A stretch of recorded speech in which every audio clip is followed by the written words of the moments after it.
2010, regular scheduled meeting. Madam Clerk, please do the roll call.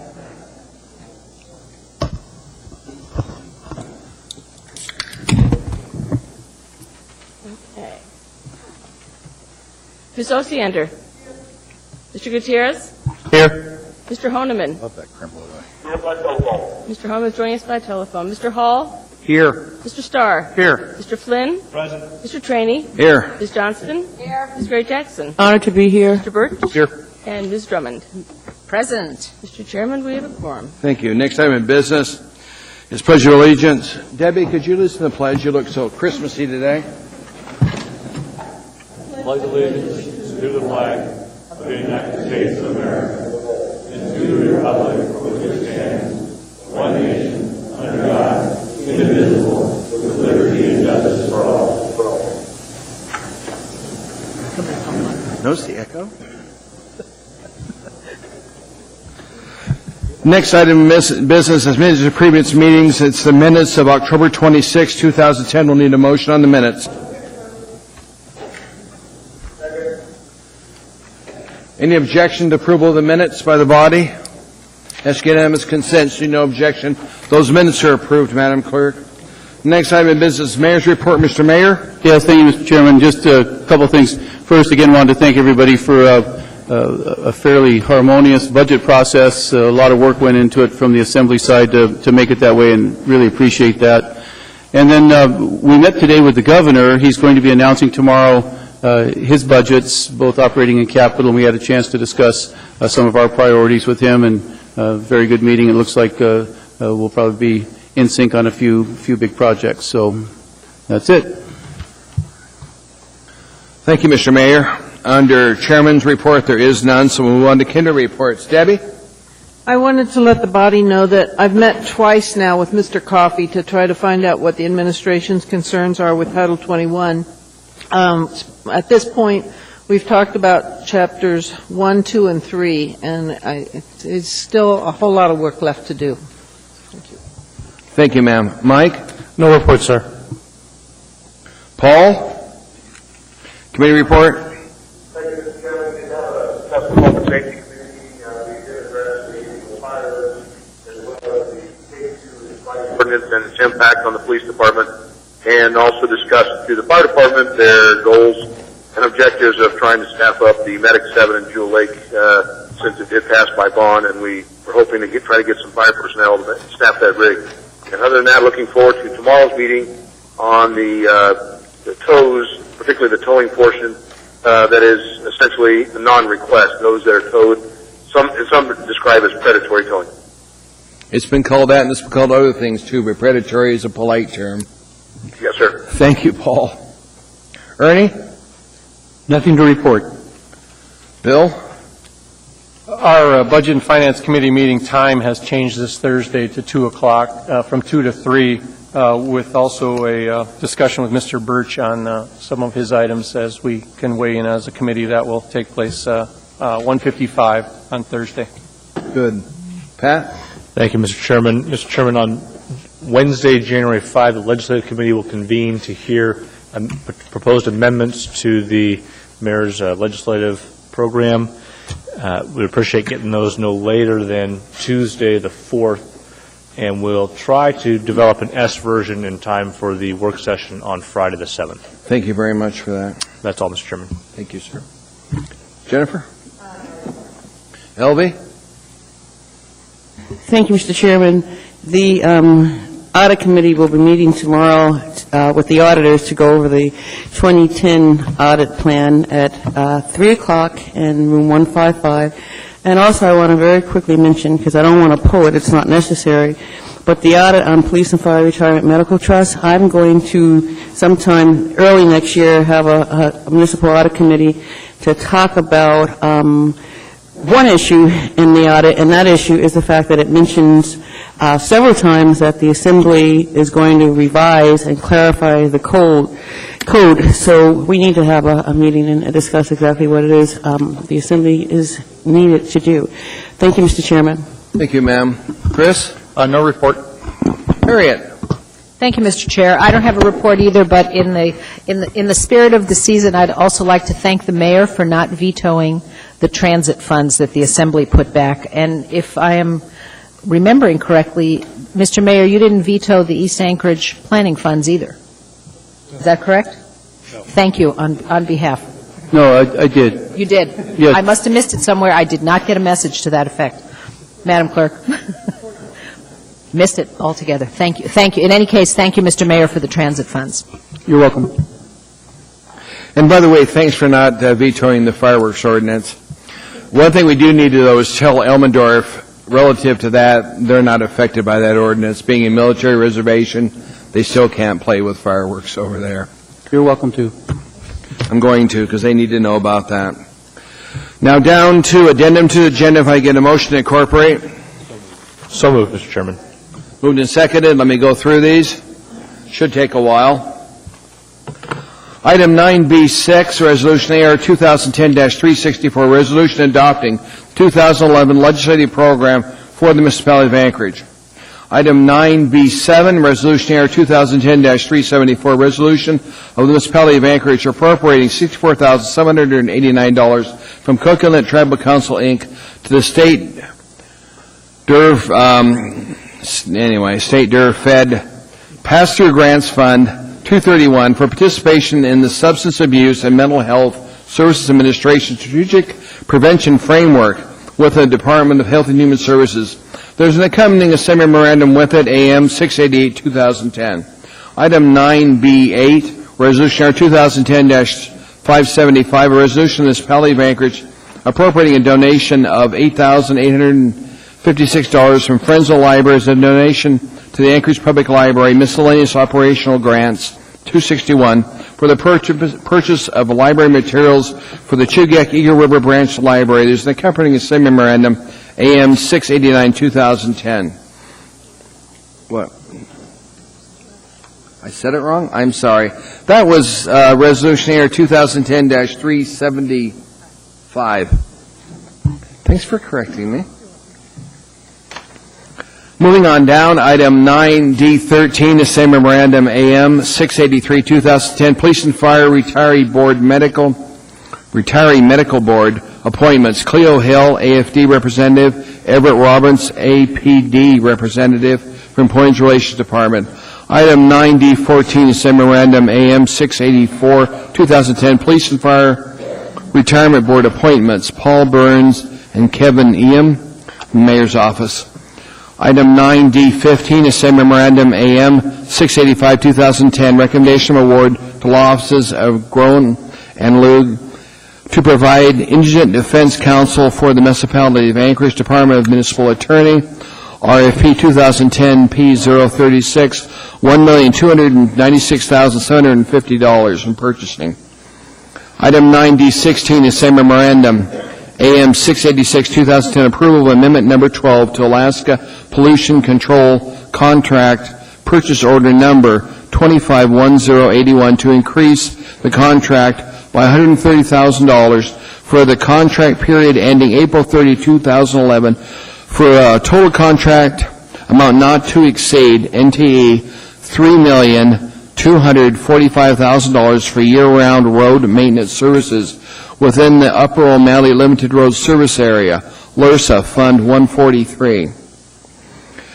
Item 9D17, the same memorandum, AM 687-2010, recommendation of award to various carriers to provide various insurance coverage to the municipality of Anchorage Risk Management Division, $573,585. Item 9D18, the same memorandum, AM 692-2010, recommendation of award to SMG of Alaska to provide management and operation of the George M. Sullivan Arena, Ben Boeke and Dempsey Anderson Ice Arenas for the municipality of Anchorage. Municipal Manager, RFP 2010-P028, $1,075,000 in purchasing. On ordinances and resolutions for introduction, item 9F12, Ordinance AO 2010-93, an ordinance amending Anchorage Municipal Code sections 3.20.010 and 3.40.010 20.070 to restructure the Office of Municipal Manager to realign Division of Safety into a section under the Division of Risk Management within the Executive Branch, Department of Law. Public hearing requested 11111. There's an A version, an A with it, which is F12A, a same memorandum AM 690-2010. Item 9F13, Resolution Air 2010-376, a resolution of the Municipality of Anchorage appropriating $1 million of maintenance and operation area-wide General Fund 101, 2010 operating budget to Real Estate Department area-wide General Fund 101 to be used as a contribution to the Real Estate Department area-wide General CIP Fund 401 to be appropriated for use in a partial payment of an interfund loan from Municipal Light and Power and reappropriating $500,000 of maintenance and operation area-wide General Fund 101 2010 operating budget to the Finance Department area-wide General Fund 101 to be used as a contribution to the Community Development Department, Anchorage Building Safety, SRA Fund 181, Office of Management and Budget, public hearing request on 11111. There is an item there, 9F13A, same memorandum AM 691-2010. On the back of it, there's item 9F14 under ordinances and resolutions for introduction, ordinance AO 2010-94, an ordinance submitted to qualified voters of the Municipality of Anchorage at the regular municipal election on April 5th, 2011. A ballot proposition amending Anchorage Municipal Charter, Article 21, XX1 for those of us that are not good with Roman numerals, Municipal Vehicle Code Enforcement Standards to authorize a limited delegation of downtown parking violation enforcement to a municipal agency or municipal authority only if the downtown area bounded by the Shib Creek on the north, Campbell Street on the east, 10th Avenue on the south, and M Street on the west. From Assembly Vice Chair Flynn and Assembly Member Hall, public hearing request on 11111. Now, is there anything else that needs added to the addendum to the agenda? Anything from the administration? Anything from the body?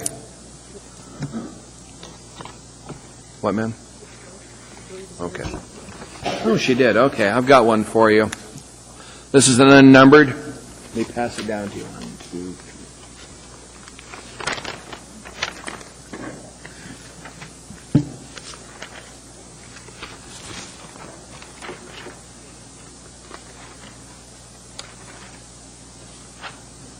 Should be enough. Let's see, where do we want to put this one? Can't move any further, chair-wise. What? Do we have enough down there? Good. I'm going to put this under new business. We'll probably make it D19. Okay.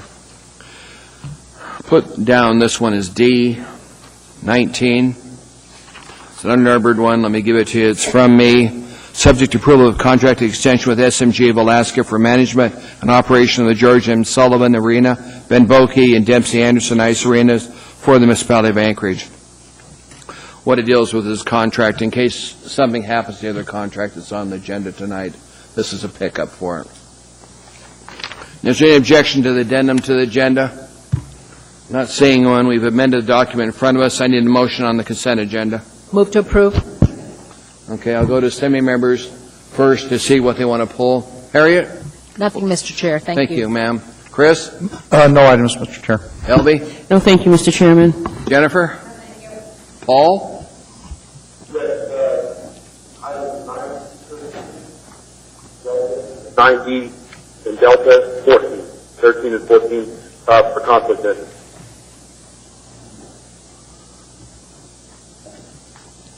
Thank you, sir.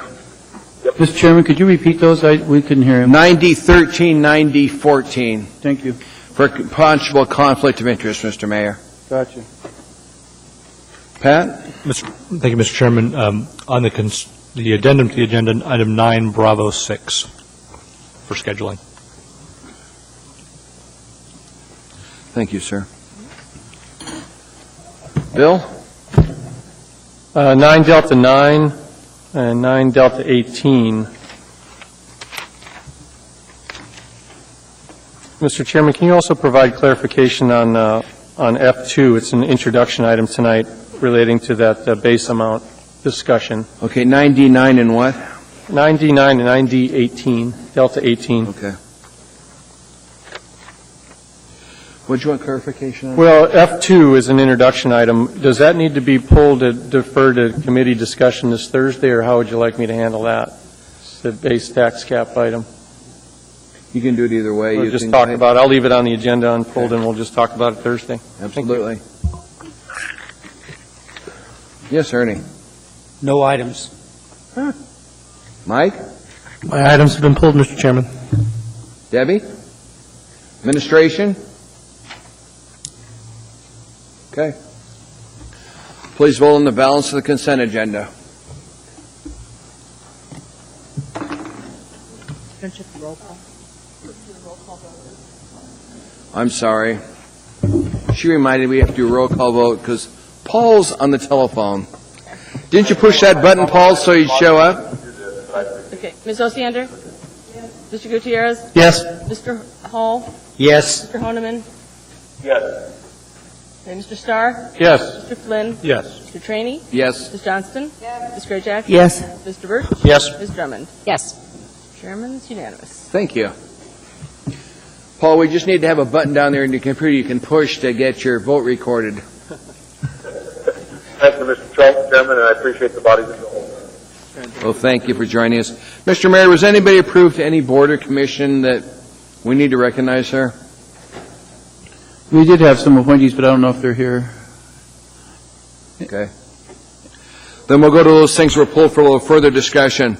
The first one is on the addendum to the agenda. It's item 9B6, Resolution Air 2010-364, resolution adopting the 2011 legislative program. Mr. Flynn, you pulled that, sir. Yes, Mr. Chairman, I'd like to postpone this item for consideration on January 11. Second. In discussion from Assembly members, any objection? Not seeing any of that, item will appear back on our agenda on 1/11/11. Thank you, sir. We're now down to the addendum to the agenda, item 9D13, same memorandum AM 683-2010, Police and Fire Medical Retirement Board. Delta 9. Sorry, 99. Excuse me, I missed that one. Okay, let's go to you, Bill Starr. I know you want to get ahead. Item 9D9, same memorandum AM 667-2010, change order number 1 to purchase order number 20104-118 with City Electric, Inc. for relocation of underground electric utilities at Tudor Road/Lake Otis Parkway. We need a motion on that, sir. Move to approve. And there was an echo. Bill? No, I appreciate the second. However, I'm going to urge that we don't approve this change order for a fair number of reasons, partly additional discussion. And as Ernie prepped me, I need to remain calm and collected on this one because it's to me, an example of where we're sort of taking advantage of the situation, either through lack of professional oversight or the contractors getting a little carried away. If you can turn to page 2 of 2, I'll zero you in on what upsets me the most, and then also guide you to another document. If you look at this change order, it's relating to the requirement to provide soils as related to a Tudor and Lake Otis burial. And there's all kinds of speak about an expedited schedule and all the other things, but you're looking at over $300,000 related to purchases of dirt in some form or another. And I know that's not a very sexy topic, however, dirt doesn't cost what's being charged here. It's being charged at ridiculously high rates. And I don't know what to do about it.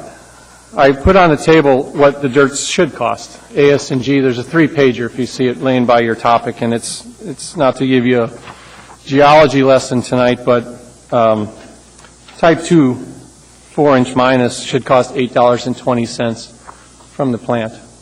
And if you don't buy it from AS&G, you can go right to QAP and buy it for $8.45 a ton. I'm not sure why we're paying $71.50 a ton. And Is when it special dirt, Bill? No, it's not special dirt. There's no contamination. There's nothing other than it was required to be removed and replaced from the site due to some trenching requirements. We're paying $62.64 to dump material, essentially that didn't meet qualifications when you rate dirt. Compaction and things we're talking about, folks. If we were to truck that over to the Sand Lake fill site, which this product can do that, we would pay no more than $16.50 a ton to dump it over the hill somewhere. I did that this summer. I've got over 2,000 cubic yards of purchases trucked in and out, about a quarter mile away from this site. I paid $8.20 a ton for that. The most I ever paid to dump over the hill was $4.50 a ton. And I'm not going to suggest that we approve this change order. This is ridiculous business, and I'm trying to be polite here, but let's not do this. Let's ask the contractor to come up to the podium and tell us why they're going to charge us $71.50 when it should be $8.20. We've got some other Assembly members that have questions, sir. Ms. Gray Jackson, question for Mr. Starr? Thank you, Mr. Chairman. Actually, it's not a question. I just want to thank Mr. Starr for bringing this matter to our attention. I don't deal with dirt like Mr. Starr may be, so I don't know what the cost is supposed to be, and I really appreciate you bringing this forward, because it just so happens that right now I'm dealing with a constituent. I'm working with Mr. Kaltenbach on this very issue. Why is the municipality paying more than you or I would for certain items? So thank you very much for your insight. Thank you, Mr. Chairman. Mr. Gutierrez? Thank you, Mr. Chairman. I actually would just like to hear some thoughts from the administration on why this particular dirt is so much more expensive than what it appears it ought to be. Mr. Posey? Through the chair, Mr. Gutierrez, Mr. Starr, and Ms. Jackson, appreciate the question. The unit prices that are stated on this change order are as bid in the contract. The contract contained a provision that does not allow us to go back and renegotiate this mandatorily. Okay, so the additional work was imposed on City Electric by the state of Alaska. The material that was excavated was 8-inch minus material, which met specification many years ago when this line was buried. However, it is in the roadway, and it had to be 4-inch minus material. So new material had to be brought in. The contract estimated a very small quantity. It was unit price based, the contract itself, and City Electric was the low bidder. And in this particular case, because of the very small quantity, they bid it at a fairly large rate. It turned out to be considerably larger. Instead of, I believe it was something like 60 cubic yards to be exported, and somewhere around 80 tons, if I remember correctly, to be imported. And therefore, a fairly large unit price was bid. They were still the low bidder overall, and we ended up with this particular result. I'm not saying it's the best deal for the municipality. I'm saying that contractually we are bound. Normally we have a provision in the contract in the standard specifications that allows us to renegotiate major bid items for increased quantities or decreased quantities. That particular provision was removed by the specification which Municipal Light and Power provided to us for bid. Mike? Thank you, Mr. Chairman. I actually have a couple other questions that are spurred by that. So it's my understanding this is work that's already taken place, right? The work has already been done? Yes, through the chair, Mr. Gutierrez, that is true. It has been done. It was completed this summer. This is the Tudor Road and Lake Otis intersection. Okay. So what would be the consequence should the Assembly not approve this change order tonight? Through the chair, Mr. Gutierrez, the Title VII does require It gives the contract administrator the opportunity to direct work. He is not supposed to direct work above and beyond what is required for assembly approval. And therefore, is there a violation of Title VII? The answer is yes. The assembly should have, as a minimum, been informed that there was a change due, and it was to be accounted for upon completion, because we had no idea what the cost would be at the time that the work was ongoing. We could not stop this work.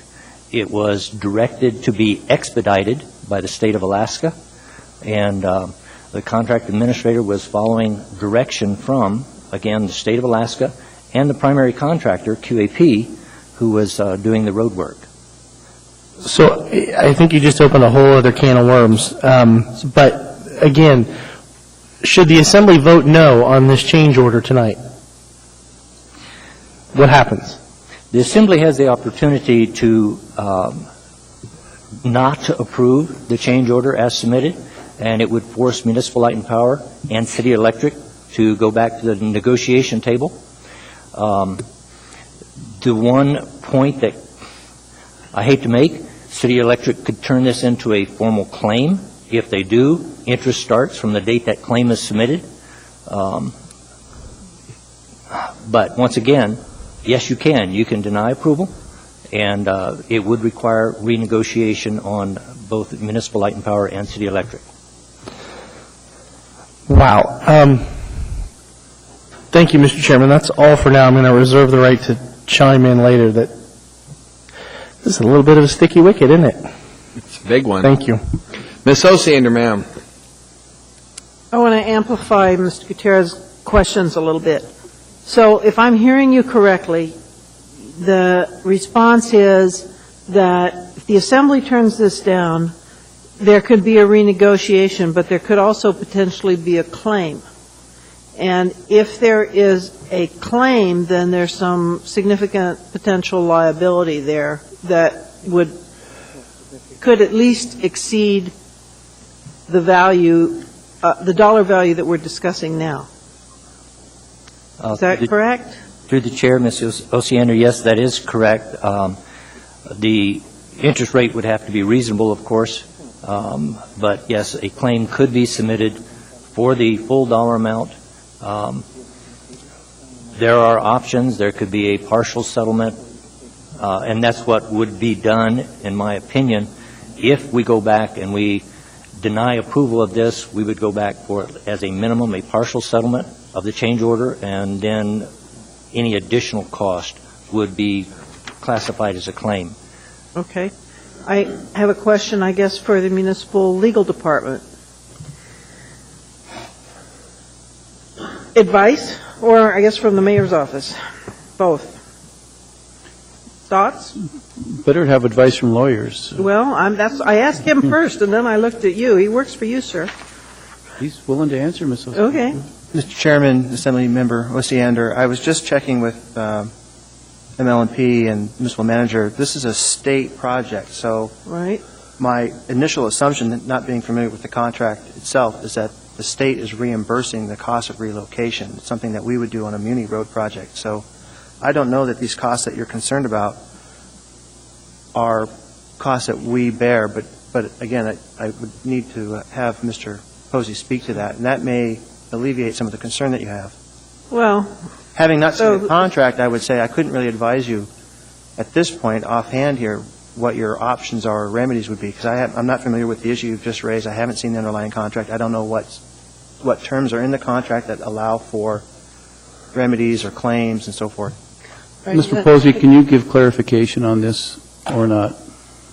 and then when you give clarification, Mr. Posey, or whoever you're looking at that's going to give the clarification, could you also, one other thing that we might consider is postponing this for a meeting to give you time to look at the contract. So, who's giving us? Where's Jim at? Jim, come on down here. Debbie's in line. She's still speaking. Then I've got Mr. Starr and Mr. Birch. So just chime in, and I'll get to you as soon as I can. Okay, thanks, Paul. Jim Posey, Municipal Light and Power. Marty Smith with Municipal Light and Power. Question again? Ander? Well, the question is, one, is this reimbursable?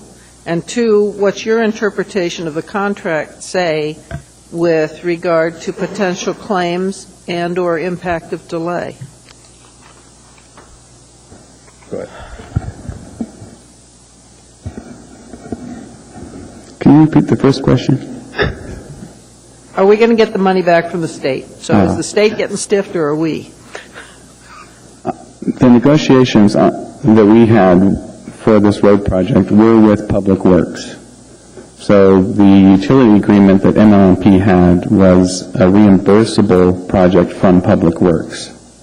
I do not know if they are being reimbursed from the state for that project. Well, then, is somebody here from Public Works that might know? I don't believe there is. Okay, then how about the second question? Go ahead, Debbie. Delay and/or potential language in the contract that would leave us open to a significant claim. Basically, Jamie, if we postpone this to 1/11/11, what's the downside? I don't see a downside if it allows us basically to do the research between purchasing and legal as to the technical questions you're raising about if and what and when the date starts on interest. Okay, I'm going to move to postpone. I don't want to cut off questions if Mr. Starr has some, though. There are questions. Let me get everybody's questions out, and then we'll get your motion All right. to postpone. Thank you. Mr. Starr, you're next.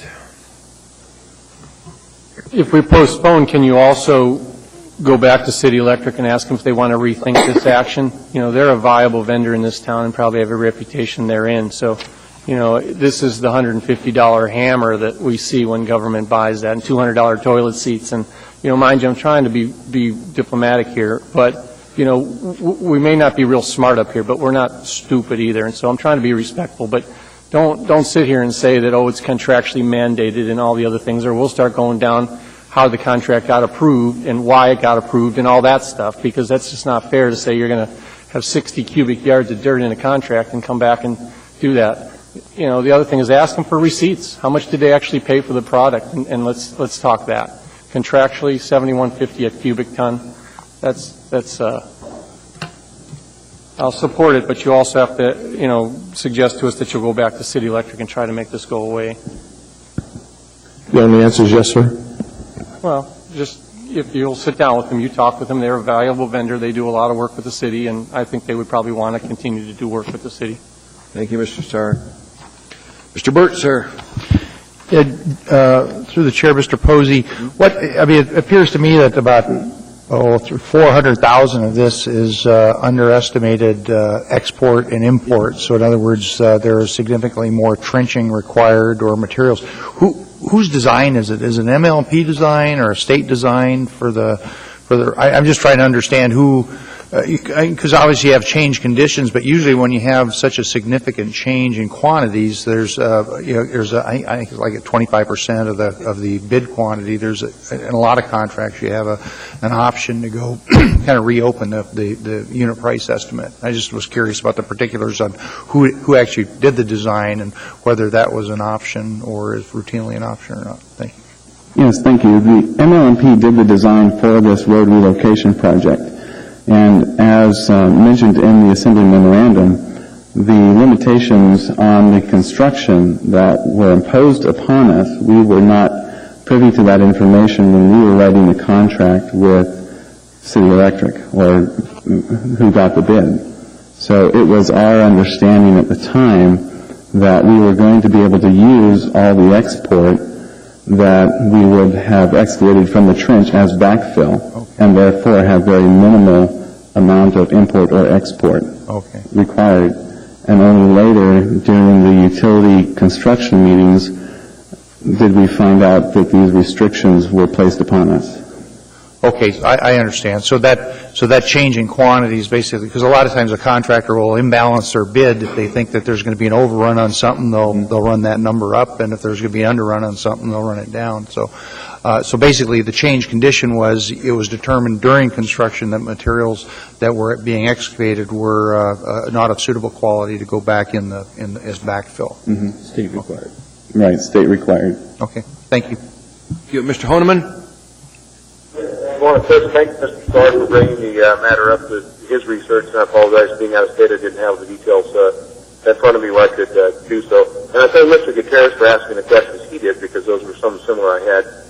In brief, I more want to comment to make sure that this is not the first, I guess you'd say, contractor bid that I know I've been concerned with, and I'm very confident that our purchasing and contracting section of the municipality and the administration does a very good job, diligent most of the time. I am concerned where the process did break down. I know there was some address at the beginning. I couldn't hear Mr. Kaltenbach. But where did the process break down? And then secondly, how do we prevent this problem from manifesting in the future? Because I do believe that we need to give better government and better attention to that process. I mean, $600,000 overruns, we all know that there may be overruns, but to have this need for the assembly approval and have the work done already, and particularly have what seems to be an exorbitant amount being paid, is very concerning. So thank you, Mr. Chairman. Thank you, sir. Mr. Hull? Basically, along the lines of what Mr. Honeman said, my concern is it's obvious there's something seriously wrong here in the way this pricing occurred, and how do we ensure that we don't encounter this in the future? I mean, these are significant dollars that we're talking about here, and I've did an awful lot of government work in my time, and I've never seen any kind of margins like this that were any place inside of any contracts that I've ever had. So if actually contractually someplace here in this was initiated at 7150, I just don't understand how that could occur and what we put in place to ensure that it doesn't repeat. Thank you, sir. Ms. Drummond? Thank you, Mr. Chair. My question would be, I understand Mr. Starr's concerns are about two of these line items in this. I guess my concern would be, can we pay part of it by dividing the question, approve the payment? Because from the documents that are attached to this has been around for a long time. The memo from Fred Kaltenbach came from ML&P in November. And here we are halfway through December, and this work was done in the summer, and now we're talking about delaying for another month. It's 4 weeks until our next meeting. If it's possible to divide the question and pay the overtime and the items that Mr. Starr has not questioned in terms of the per item cost, I would be much happier with this. And I don't know if that's possible. Through the chair, Mr. Drummond, it is very possible. We can go back through, once again, it's subject to negotiation with City Electric. But yes, and in fact, I can go up to 25% of the contract value and pay that without assembly approval, and would be glad to pursue that if that is the desire. Okay, thank you. This change order has more, it's 10 times 25%. It has increased the cost of the contract by 2.5 times the original contract. That's a serious cost overrun. So I know it's not even within the engineer's estimate originally. I would feel better if we could do a partial approval, get the overtime paid and the smaller items that Mr. Starr is not questioning, and then send the big items back to the department for renegotiation, or at least talking about it. Okay, thank you, Harriet. Yes, Bill? Did she make a motion to do that? She hasn't made a motion yet. I know that Debbie's still got her motion on the tip of her tongue to postpone this till January 11th. Well, I'd be happy to move, Mr. Chair, I'd be happy to move to divide it. I need to know which of those line items Mr. Starr is questioning, and I'll move to divide it and pay only those items that he is not questioning. Mr. Starr? Well, quite frankly, I'd rather they all go back for a couple different reasons. The thing that I haven't emphasized is the logic on the 56 days to 30.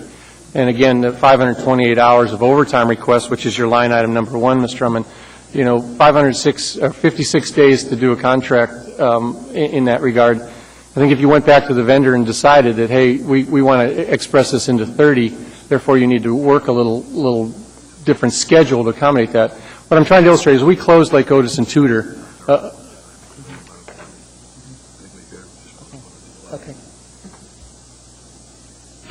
I'm speaking against bifurcation, Mr. Drummond, because of the fact that I also question the 528 hours of overtime.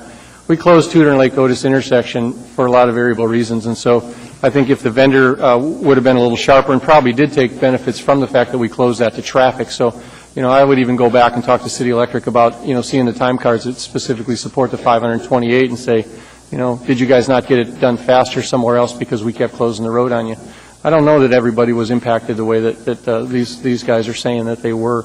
I think the job ran pretty smooth. The city closed the intersection at cost of the city, and it facilitated a tremendous amount of efficiencies there. So I think you go back and ask them, do you really have 528 hours, or did you gain it somewhere else? Maybe a viable question as well. So I'm going to speak against bifurcation of that, and the rest of it's pocket change compared to the 400,000. Ms. Ostander. Move to postpone this item to our next regular meeting. Is there a second? Ask unanimous. Should no objection, this item is postponed to our meeting of January 11th. Thank the body for the discussion. And Bill, thanks very much for bringing it to us, okay? We need a lot more involved in a lot of these. On your addendum to the agenda, you've got item 9D13. Assembly Memorandum AM 683, 2010, Police and Fire Retiree Medical Board Appointments. Cleo Hill, AFD Representative, Everett Roberts, APD Representative. That was pulled by Mr. Honeman. Mr. Chairman, I'll move to approve because he's a potential conflict. Second. Moved and seconded to approval. So, Mr. Chairman, you want to inquire with Mr. Honeman on his conflict, please? Paul, do you have a conflict? I believe I do, Mr. Chairman. I receive funding through the Medical Retirement Fund, and these members would represent the fund, so I have a direct relationship and financial interest. Mr. Ruling the Chair, you do have a direct conflict and won't participate in this. Thank you, sir. Ask unanimous consent. Yes, sir. The same would apply for 9D Delta 14 as well. I'm going to take them one at a time. Yes, otherwise, the clerk will kick me. Ask unanimous consent with the exception of Mr. Honeman.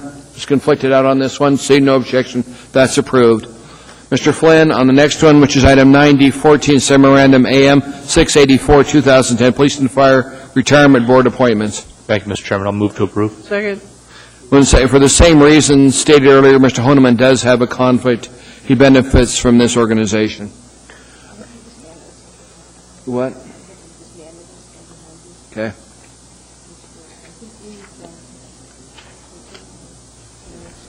Who what? Okay. Ready on 14? Okay. Please vote.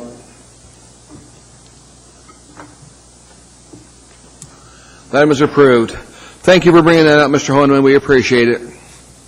Thanks, sir. We're now down to item 9D18, it's a memorandum AM 692, 2010, regulation award to SMG of Alaska to provide management and operation of George M. Sullivan Arena, Ben Vokey and Dempsey Anderson Ice Arenas for the Municipality of Anchorage, Municipal Light and Power, RFP 2010 P028, $1,075,000. Mr. Starr, you pulled that, sir. Yeah, I'm happy with the approval of 9 Delta 19 to address that, so I don't intend to move the item. Move to approve. Sorry, what? Move to approve. Okay, you're going to move to approve. Is there a second? Second. Moved and seconded. Discussion from assembly members. If it's not approved, then we put 9D19 on here that'll fill out an interim if this 9D18 isn't approved. 9D19 will take care of that. Discussion from assembly members. Mr. Gutierrez? Yeah, Mr. Chairman, I'm concerned about this, not because I have any angst with the successful bidder. What concerns me about this is that this is the last meeting of the year. for a contract that is set to take place the 1st of next year. So we are absent the item you put on the agenda, 9 Delta 19, the Assembly's in the position of either approve this or shut down the facilities, which kind of puts a gun to our head. I noticed that the AM that is attached, or rather that there is a memo attached to this on the backside dated December 7th, which was last Tuesday. This is an item that came to us in our packet as an addenda item tonight. The Assembly's just seeing this. I guess the question is, why haven't we seen this sooner? To the administration. Through the chair, Mr. Gutierrez, the recommendation of award by the department came to us on the 7th of December. The purchasing department was not able to submit an AM without a recommendation of award, and it's my understanding there was actual negotiations between the attorneys of the two parties on the 6th and the 7th of December. So basically a finalization of an agreement was made between the two parties on the 7th, and in order for us to get it on for the 14th, Anchorage Municipal Code requires us to issue notice of award no less than 7 days prior to Assembly approval. So we issued the notice of intent to award to the unsuccessful proposer as well as the successful, and we also submitted the Assembly memorandum on the 7th. So yes, that is the absolute minimum time frame that we have in order to do that, and that is what we have done.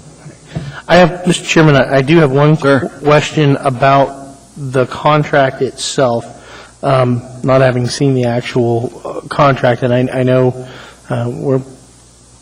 you have other thoughts about what we might do about this item tonight. But one thing I recall about this contract, and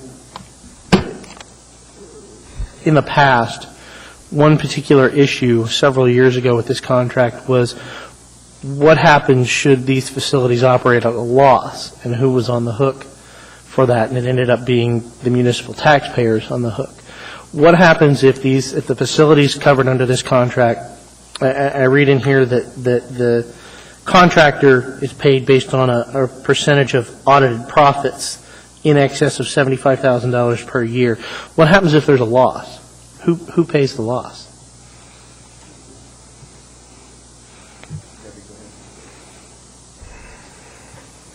I'm Debbie Fitzgerald, and I'm the contract administrator, and through the chair, the loss would come out of the capital reserves for the facility. So it would come out basically from the profits received in prior years. So the city then, in short, pays for the loss? The city would do it, but it's based from user profits. There's no operating expenses incorporated into the capital reserves. It's all user fees. Okay. All right. Thank you, Mr. Chairman. That's all I have. Thank you, Mr. Karras. Mr. Starr.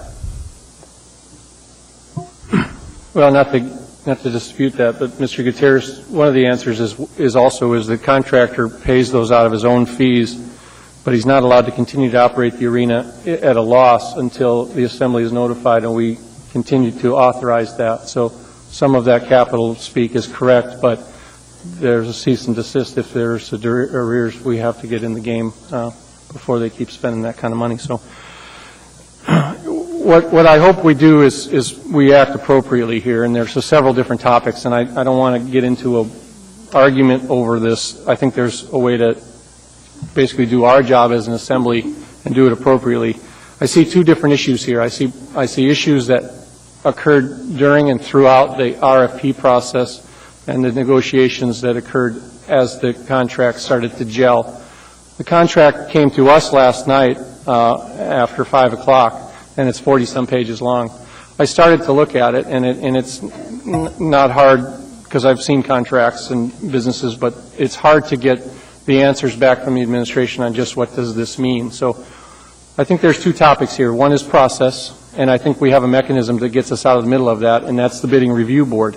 And I appreciate that mechanism because it's an appointed board with the diligence of of time and the diligence of their expertise and that. So I see that as a potential. I also see the need for what is addressed in 9D19 to stand from an opportunity for us to talk about other things, which is in basically the specifics of the contract, such as what Mr. Gutierrez just spoke about. There's other things that seem to be nuances, ticket surcharges included in ticket sales. How are the police reimbursed for all the overtime and the squads that do traffic control? Operational budgets that should go in conjunction with this contract weren't produced to us. And so, in that spirit that, yeah, we have to produce a contract to operate the arena under, I don't take a lot of pressure in that. I see that we have a viable vendor. SMG has been doing this maintenance and management of the facility forever. I mean, for a long time. And I don't think that they're going to be opposed to saying, all right, we agree to step back. We'll continue to run it for 30 days. So that said, I think I would prefer diligence. I would prefer time to step back and discuss both. So I'll make a motion to send the process to the bidding review board. And if I can do that, I'd make a formal motion. Second that, Mr. Chairman. So that addresses that, and I guess I don't need to speak any more on the reason to send it to the bidding review board. No problem. Mr. Mayor, you're next. Thank you, Mr. Chairman. Just to maybe start the dialogue, because we have such a light agenda tonight, we do have, people here that can answer just about any question I've heard posed by Assembly members in concern about whether it's the RFP process or particulars. So, if we want to take advantage of this opportunity, we have time and we've got personnel here, so we could certainly start the dialogue. Maybe we can't complete it, but and then I think we also have to be cautionary as we go down this path, because the winning bidder, the terms that he won on, if they become public and then somehow the Assembly wants to throw this back into the bidding process, we can't have the winning bidder's terms out there public, because then anybody that competes in the future knows what he bid. So it's we have to be cautionary as we proceed. But again, I think we can answer virtually any questions tonight if the Assembly chooses to take advantage of this time and a light agenda. Thank you, Mr. Mayor. Other comments from Assembly members? We have in front of us Ms. Johnston. I'm sorry. You dropped off the table. I guess I'll take the mayor up on his offer, and I am interested in the bidding process here, and I'm interested in the committee if there's members of the committee that were part of it, and I'm also interested as far as just how different this RFP was than the one that was 10 years ago, right? Or yeah. And if there was any difference in the RFPs, or if it was pretty much just a rollover. And do we have members of the committee that worked on this bid here? Through the chair, yes, we do. Ms. Fitzgerald was on that committee. Also, she can address what the previous RFP and how they compare, as well as contracts. Okay. Good, Jennifer. Through the chair, the RFP had some changes, but it did mirror the old one. It was based on the old one. We tightened up a lot of the language. We combined the facilities as for Ben Boeke and Dempsey Anderson. They were one contract. Sullivan Arena was another contract. We combined them all into one. We also allowed the opportunity for anyone to bid also on the Harry McDonald facility in Eagle River. Instead of asking for one contractor for all facilities citywide, we did allow for multiple contractors to apply for separate contracts. With your review committee, did you have any members who actually were users? And also, with the RFP process, before you put the RFP out, was there anybody that sort of did a due diligence or an inventory of the actual contractors and how it was going, and brought in any additional information, whether you could tailor it to either making the municipality more money, or you could tailor if the police service were exceptionally expensive, or if the concessions were, is there ways of making more money? Did you look at any of that before the RFP process? No, we did not. I worked with purchasing on the actual wording of the document. For the evaluation committee, there were no users representative on it. I did have one member of the Public Facilities Advisory Commission. Jennifer? That's enough right now, thank you. Actually, I would have one more question as far as from legal. And this is really on D19, and I noticed, Dennis, that you did write this, and you're comfortable with us taking this approach if we do take this approach? Do you see any liability or any problem with it? Dennis? Through the chair, Assemblymember Johnson, yeah, this is workable. I've consulted with the purchasing officer on it, and I think this is something that can be done. Thank you. Mr. Hall? Otherwise, I'm going to bring it up for a vote. My comment is the reason that we had looked at taking the approach of sending it to the review committee is that we wouldn't do it on the floor here, and confidential information would continue to be held confidential. And they would basically bring the recommendation back to us, and we wouldn't end up as a body debating this amongst ourselves, but follow process. Thank you, sir. Ms. Osiander, ma'am? It might be helpful to have purchasing weigh in here. I had a brief conversation with them before the meeting. Basically, my understanding is all the bidding review board can do is look at the process that was followed. They can't change anything. Fred, could you clarify? I would be glad to clarify. Through the chair, Ms. Osiander, I prepared a little chronological briefing. I don't need to go through that at this point. I think we've progressed beyond that. My personal opinion is that the process was followed. We had some tight timelines towards the end, but I would like to address just a couple of items. Number one, the evaluation has been completed. There was an evaluation committee of 5 people. Evaluation committee with 6 people, and scores have been reviewed.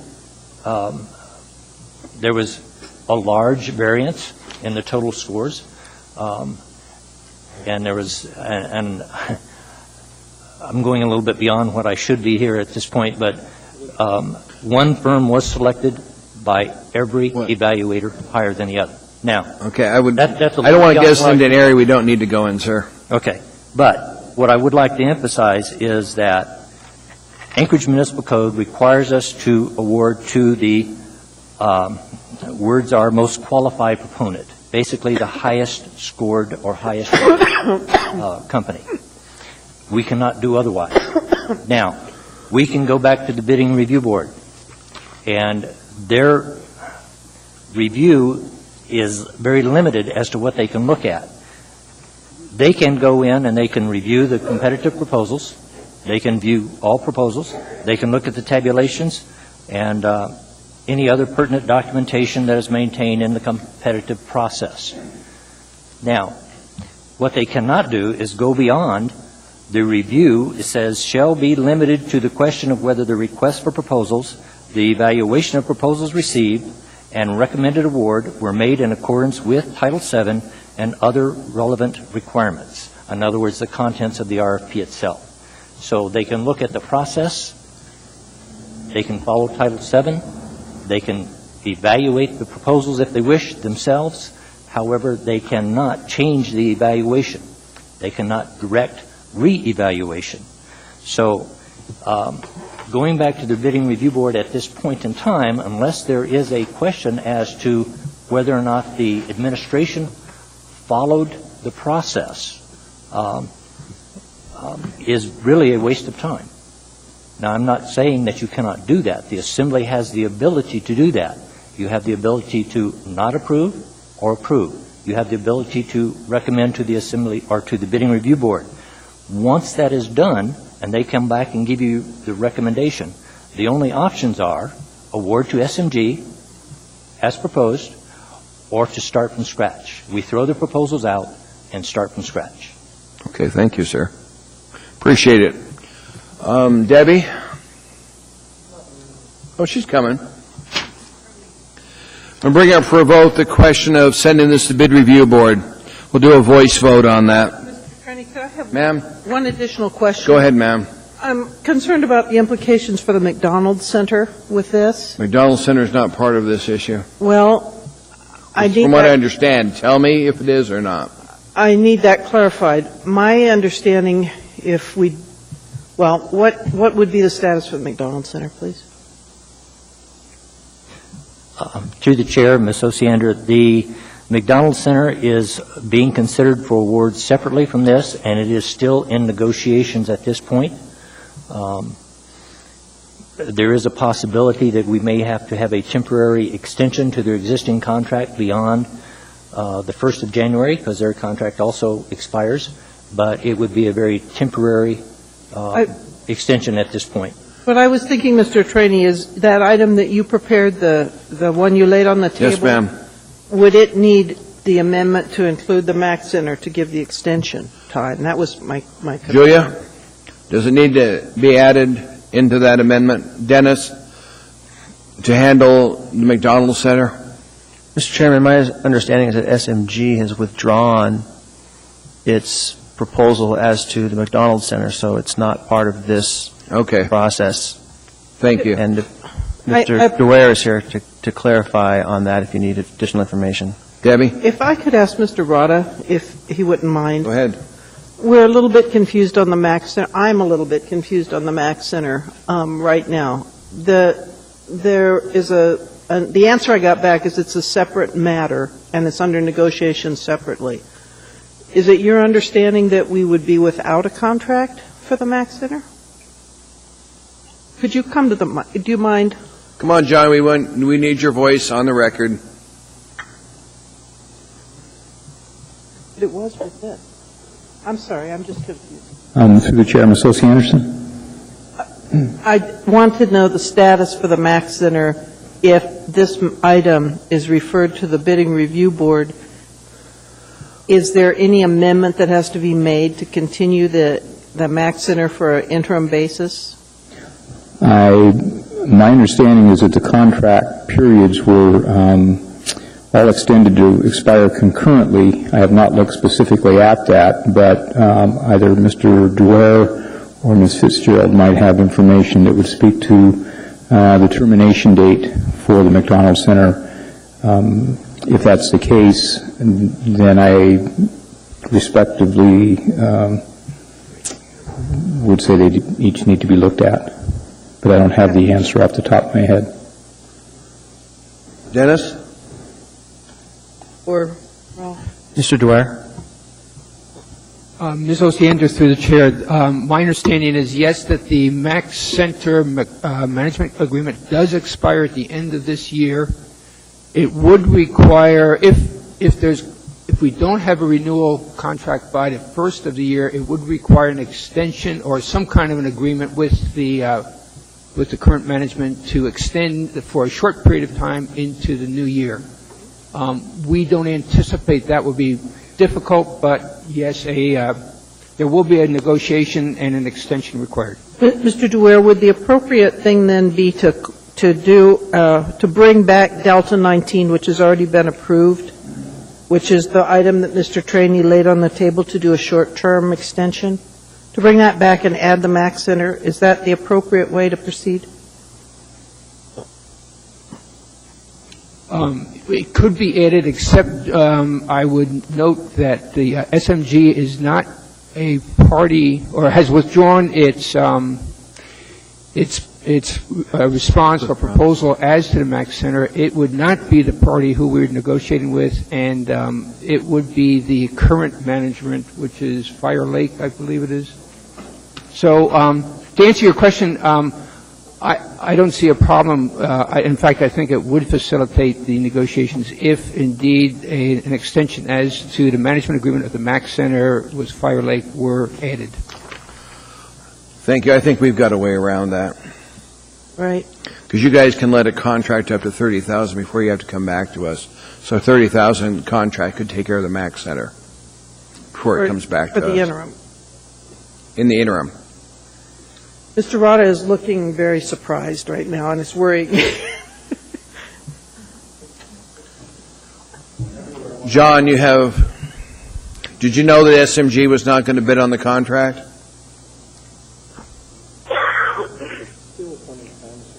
I know. I think you're right. We'll deal with one at a time. Okay. Let's get back to the issue of this contract. This is item 9D18. Mr. Mayor, anything before we vote? Yes, thank you, Mr. Chair. Given the answer that Mr. Kaltenbach gave regarding what happens if it goes to the bidding review board, I guess I'm still unclear about what is it the Assembly wants from this motion. I mean, it goes to the bidding review board, you'll be checking about the process. I mean, is that the Assembly's concern, is that the RFP process was somehow improper or incorrect? Or, because they're not going to change the results. D19 gives us more time. Mr. Starr, do you have any response to the mayor in D18? No, I think, as I preface my statements, I think that that's one aspect that needs to be addressed through some of the comments that I've heard, is the bidding review process will take care of those questions. D19 allows opportunity to talk in a forum that allows us to hash out the rest of the details in terms of the best interests of the city. So I would see that the work session will get us down into the weeds, perhaps some of the legal matters that you talk about and disclosure of details therein may be relieved by then, or we can go into executive session to hash out those numbers. I just wanted to clarify that. I think in conjunction, to answer the question, I think D18 appropriately to the bidding review board will answer that question, and then D19 as it stands will allow us more time to talk about the contract specifications as we may need to. But I guess I'm confused about, with going to the bidding review board, what you're saying then is you have questions about the process. Okay. And I guess I haven't heard what those questions are, but... Thank you, Mr. Mayor. Madam Clerk, please do a roll call vote on sending this item back to bid review board. Item 9D18. Ms. Drummond? Yes. Mr. Birch? No.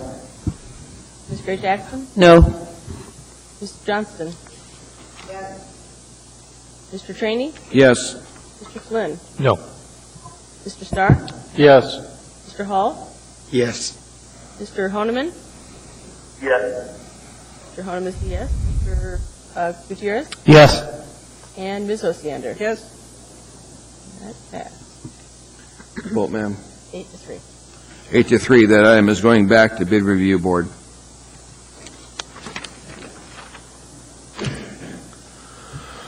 That completes our consent agenda. We're now down to item 11A, Assembly Memorandum AM 654-2010, recognition of award to Animal Licensing and Placement Services, provide animal care and control services to the municipality of Anchorage, Department of Health and Human Services, RFP 2010-P031, $1,851,300. Action on this item was postponed from our meeting on December 14th. Let's see if we've got something on that one. There's a motion on the floor, motion to approve. Any discussion from Assembly members? Can Ms. Osiander join the conversation on this one? I think she had some questions.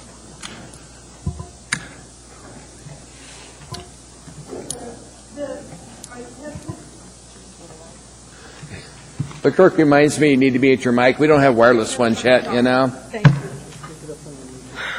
I do have continuing concerns with the response for enforcement questions.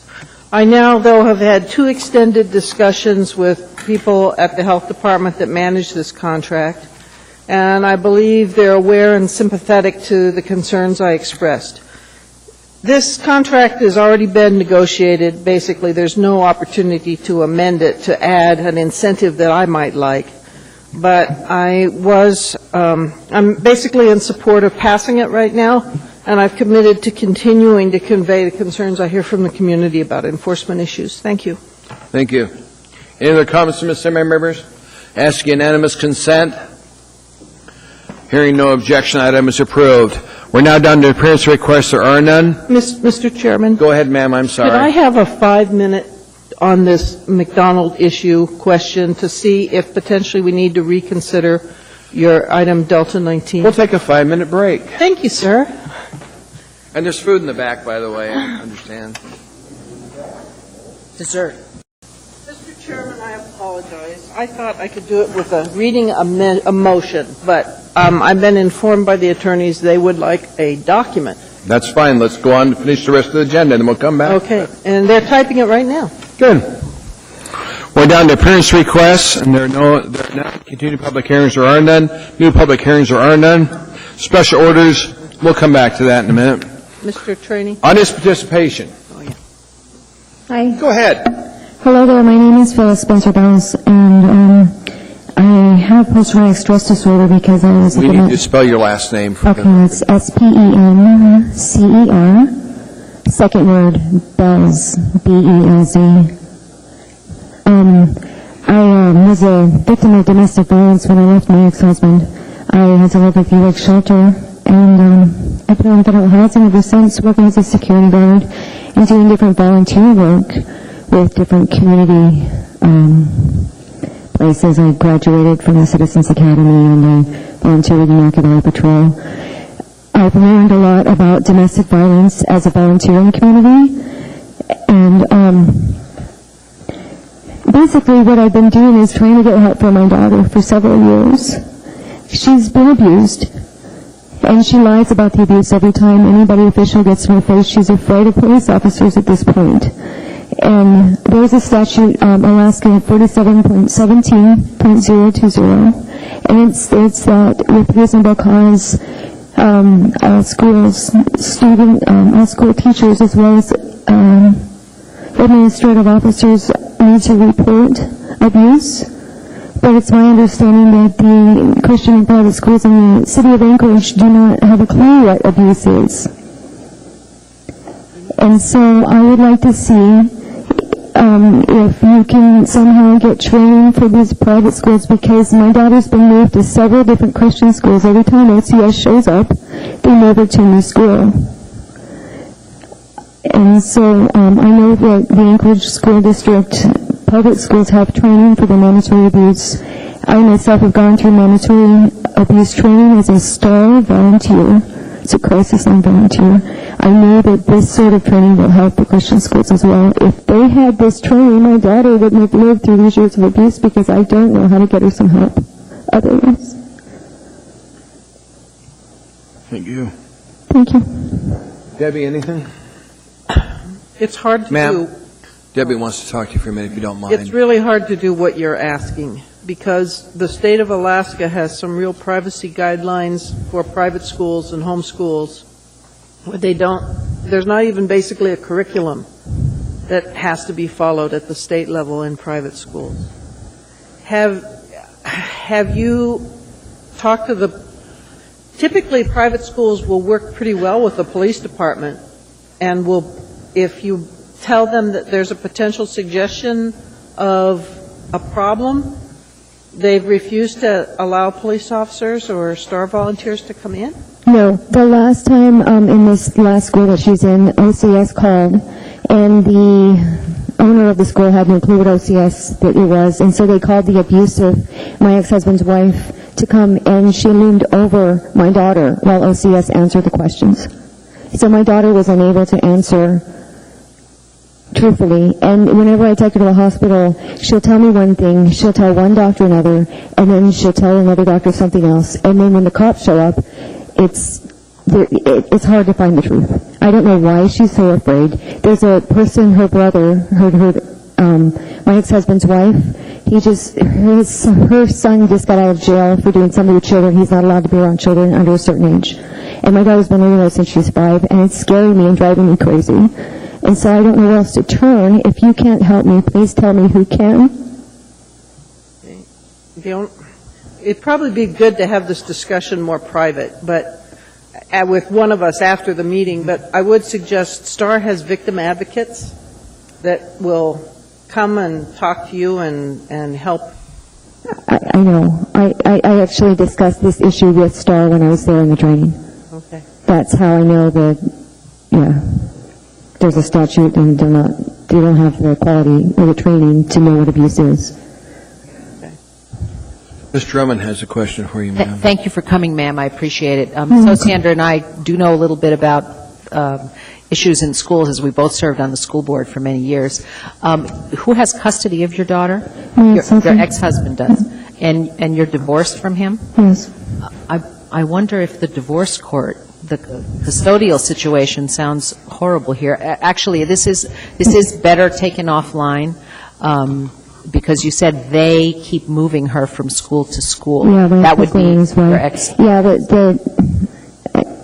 a group called Non-Custodial Moms for Custodial Justice, and I have formed a website against Judge Sharon Gleason for handing custody out to the abusers in the domestic violence situation. Okay, you can check it out. Let's talk after the meeting is okay. over. But better not to be on TV with this stuff. All right, thank you. Thank you. Thank you, ma'am. Anybody else wish to address the Assembly on any issue? Please come forward. Mr. Chairman, I move Sir. to change the order today to move up to unfinished business. Second. Moved and seconded. Ask unanimous. See no objection. That's approved. Ms. Osiander. Ms. Osiander. I'd like to introduce or lay on the table an unnumbered memorandum regarding approval of contract extension with Fire Lake Arena Management, Inc. Second. Go ahead, ma'am. And at this point, if there's no objection to it being considered, I'd like to move to approve. Is there any objection to this item being considered by the body? Doesn't seem to be an objection, Ms. Osiander. I'd like to move to approve the memorandum that was just handed out. Unnumbered one? Okay. Madam Clerk, can you get a number? Second. Basically, this handles the same situation where a contract expires, and it'll give us something. Just for your records, this market is D20, according to the clerk, and we'll be fine. Thank you very much. Any discussion from Assembly members? Ask unanimous consent. Thank you, Paul. See no objection. Thank you, Ms. Osiander, for picking up on that. We appreciate that. Thank you. We're now down. There are no other audience participation. We're down to Assembly comments. Ms. Osiander?